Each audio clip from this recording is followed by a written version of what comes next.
My first one would be that defense is 50% of the game, and that it is undervalued so far in the MVP race, because I believe I'm the most impactful player defensively in the league. So that was Victor Wembanyama earlier this week, and then Wemby backed up his talk by dominating yet again last night, finished with 19 points, 15 rebounds, and a ridiculous 7 blocks in the Spurs' 123-98 win over the Grizzlies. Now, people around the league took notice of his comments earlier in the week, including Warriors forward Draymond Green. Listen to him. An indictment on the game. Does Draymond have a point when he says that? Jay Will, I see you shaking your head. What do you think? No, it's not an indictment on the game. That's Draymond's indictment on media and the way the game is covered. And that's what he really means to say here.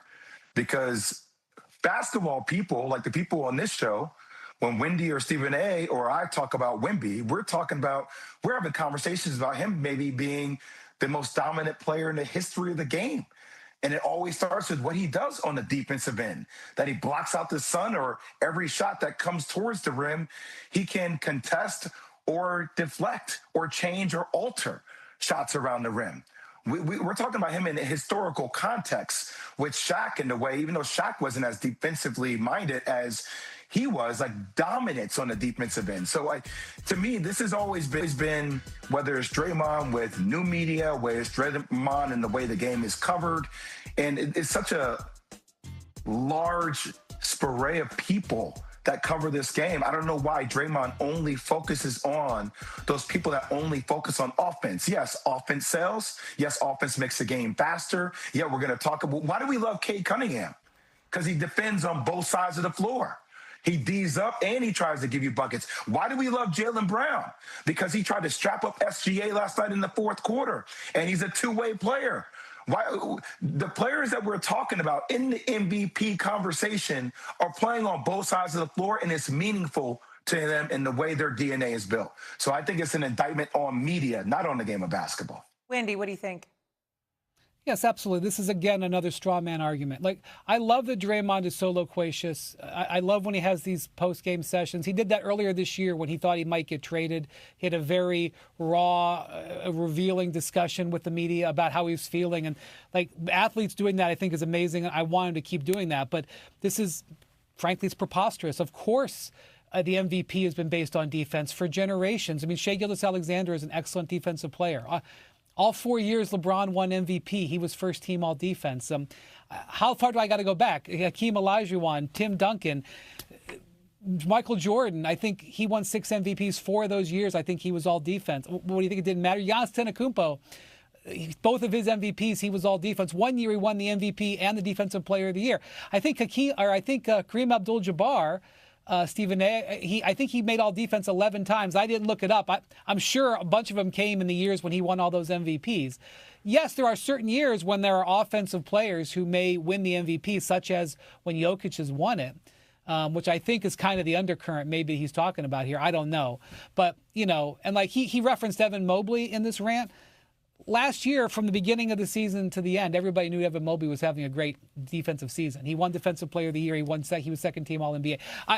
This is a straw man argument. He wants to take pot shots.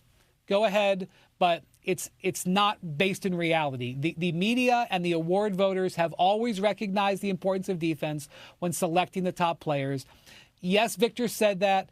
But we all knew Victor was going to be a great defensive player. That didn't sneak up on all of us. It wasn't like none of us knew. He was probably going to be the unanimous Defensive Player of the Year before he made those comments the other day. So go ahead and take pot shots. I got it. But the results of how the voting has gone for generations do not match what he is just saying. Listen. It's a straw man's argument to some degree, not completely, Wendy, but to some degree you're right. And Jay's points are very, very valid as well. But can we really keep it a buck and talk about why Draymond Green said what he said? It's because Draymond Green is somebody that at times feels underappreciated. Do y'all know that Draymond Green is in his 8th consecutive year where he hasn't even averaged double digits in points? 8 straight years since he has averaged less than 10 points a game. And we call him a Hall of Famer, a future Hall of Famer. We remember that he's a 4-time champion. And we also say Steph Curry and Klay Thompson and those boys don't have a championship without Draymond Green.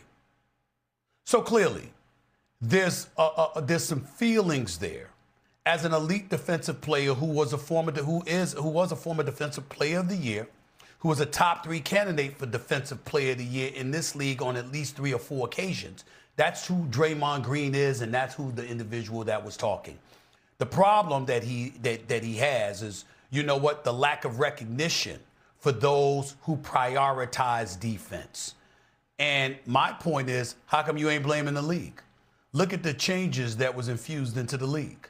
The league wanted more offense. The league has compromised defenders. You have all-world defenders, Hall of Famers who are retired, obviously, who've complained about what the league allows now compared to what they did back in the day. They want to be able to put their forearm on you. They want to be able to get physical with you. Now, you can get teed up, thrown out of a game, or at the very least get 6 fouls for passing gas. It's that damn bad sometimes in the NBA circles. Things have changed, okay?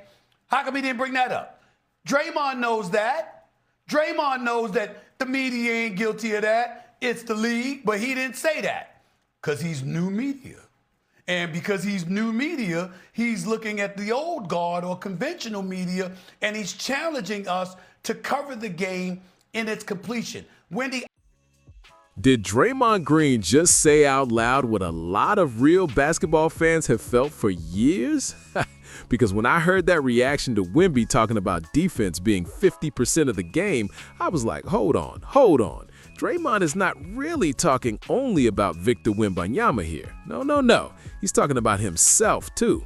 He's talking about every elite defender who had to watch the basketball world lose its mind over points, highlights, step backs, logo threes, stat lines, and then act surprised when somebody reminds them that the other side of the floor actually matters.